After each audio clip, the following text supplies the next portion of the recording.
Neon Pause, a psychological thriller. In Chicago, nights smell of wet iron and borrowed promises. Rain polished the loop like a cheap mirror in a restroom, and the city frowned at its own reflection. I stood under an awning on Wabash, waiting for a call that could never be good. It was. This is Vera Santoro. I need a private detective who doesn't ask stupid questions, a woman's voice said, sharp as ice splinters in expensive cocktails. Something unpleasant happened in my club. Come and see. The club was called Neon Hush, tucked in River North between a glass tower and a brick box of the past. The sign whispered its hush, in neon straight into your eyes. Inside, it smelled of dressing rooms, vanilla, and tension. Even in an empty hall, it felt like music was hiding somewhere. Low, viscous, like the rumble of a subway under your soles. Vera was waiting by the stage. Thin shoulders in black silk, hair tied back, eyes of someone used to lights turning on at her clap. Last night, a man died in the VIP restroom, she said evenly. Door was locked from the inside. Before that, he'd made a scene, rushed the singer, shouting he could see two of her. Police shrugged, muttered drugs, and went home. I don't like being lied to. A name. Thomas Greer, 39. Office type in an expensive suit. He was sober at the entrance. Bar check shows 2 whiskeys neat. No lines, no pills, see for yourself. She handed me a printout in a plastic sleeve. I noticed the underlined line, 1:12 am, 2 times Hibiki, 1:17 am, water. Time hanging by a thread. 1:17, I said. Yes, at that exact time half the staff's watches froze. We synchronized shifts with them. 5 watches stopped, and the hallway cameras to VIP glitched, images with a delay, like time itself was hiccuping. On a side table sat a forgotten metronome, souvenir or taunt. It was frozen on one end. Who should I talk to? I asked. Bartender, Lyle, singer, Dahlia, security, Rico. And we have a wellness consultant, she added with a shadow in her eyes. Dr. Aubrey Quinn. Breathing practices, acoustics, aromatherapy, everything to soothe guests. Aromatherapy. Diffusers, standard in premium clubs. Don't give me that look. I was counting.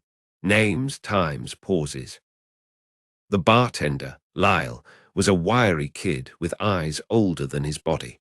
He wiped the counter like he wanted to erase yesterday.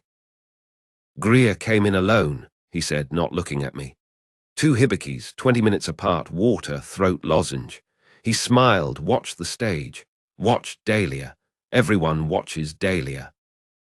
What happened at 1:17?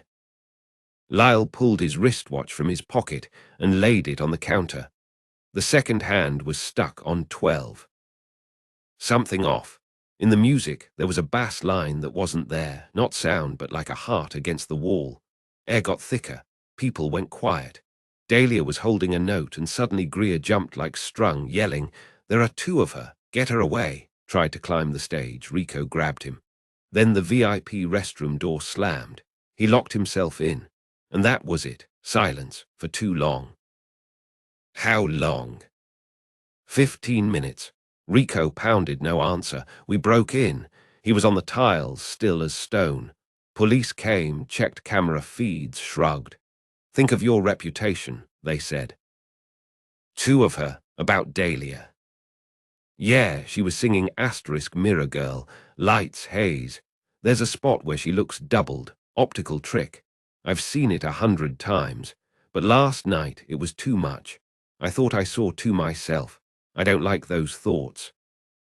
He leaned closer. And the smell, not vanilla, metal, like an elevator with its cables swapped too often. Dahlia smoked by the service door, shielding her flame. Her eyes could light a room without a stage. You saw 2 of you too? I asked. She smirked. Sometimes I see double myself. Breathe wrong and it feels like you split in 2, But last night, it was different.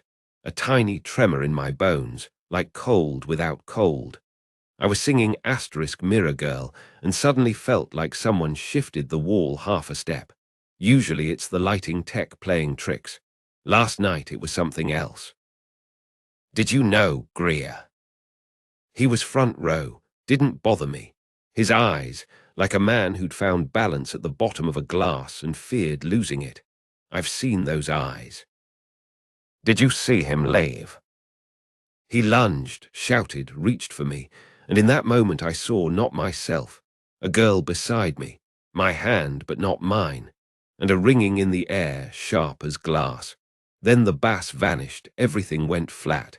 When I finished the song, they told me there was a corpse. She dropped her cigarette, crushed it under her heel. Vera asked me to say it was all normal. It's not. Something lives in that club. Not music, not people. A pause between inhale and exhale. Rico was built like a wardrobe that had learned to walk and refuse emotions. Hard to make him talk. 1:17, he finally said. My watch stopped too, still dead. Why? Door locked from inside. Yeah, we smashed it. Greer looked like he slipped. Floor was dry. His face, Rico paused, like he'd seen nothing and feared it. Cameras. They recorded, but the hallway showed delay. You walking, but you haven't left yet. Get me? I get it, I said, though I didn't. You don't like the club? He asked without smiling. I don't like synchronized dead watches. That never means good news. Dr. Aubrey Quinn's office smelled of eucalyptus and new plastic. Charts of waves on the wall made life look polished. Vera said you ask questions, he smiled, exactly 2 teeth showing. Good, questions are steps, how can I help? You tune acoustics, meaning. In a world of noise, my clients pay for whispers. We strip frequencies that exhaust the brain, add ones that soothe. No magic, pure engineering. And aromas. Spar oils, lavender, citrus, rosemary. We live in the age of smells, it's context. Yesterday at 1:17, context changed. For a second, his gaze went glassy. I was out with a patient. I wasn't at the club. Why? A man died locked inside a restroom. Watches froze. Phantom bass. Singer doubled. You call that context? He pressed palms flat on the desk, as if holding a bird. Chicago is superstitious. Bridges sing, winds talk. Do you chase the wind in a jar? I can give you acoustic reports if Vera allows. Meanwhile, sleep more. Post-rain nights turn the brain into a lens. Lenses create phantoms.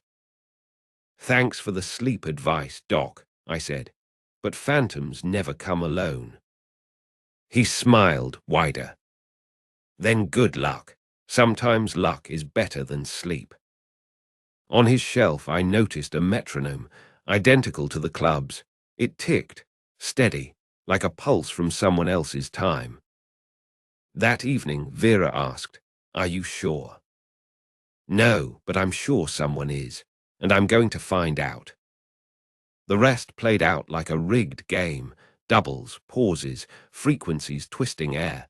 Quinn's little black boxes pushing sound where no sound belonged. Greer's fear of mirrors turned into his grave. Vera's ambition making space for a doctor with tricks. And me, walking on baselines like stepping stones.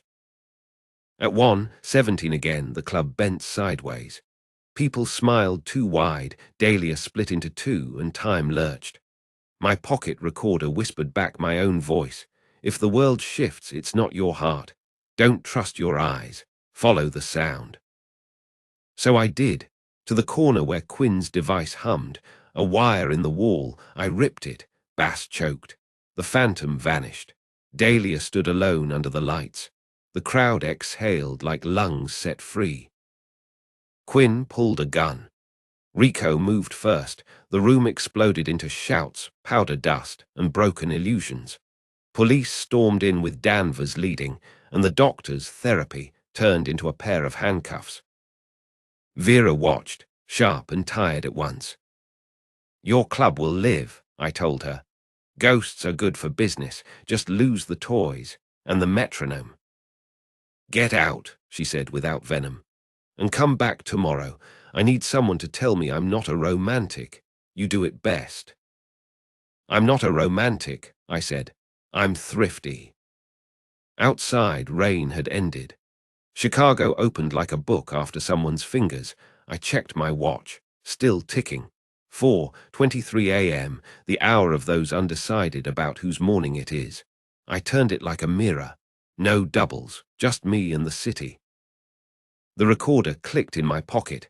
My voice whispered again, "Don't trust your eyes. Follow the sound." I shut it off and decided maybe sometimes it's better to follow silence. Sometimes silence tells the truest story. The river shone like loose change in a palm. I bought a black coffee from a woman in a truck. She called me sweetheart like she meant it. "How's life, honey?" she asked. "For now," I said, "though sometimes it hits 1:17. She didn't get it, which was good. I walked the city breathing steady with me. For a second, just one, I felt like I had a choice, to look in the mirror or not. That night I chose not to. Next time we'll see.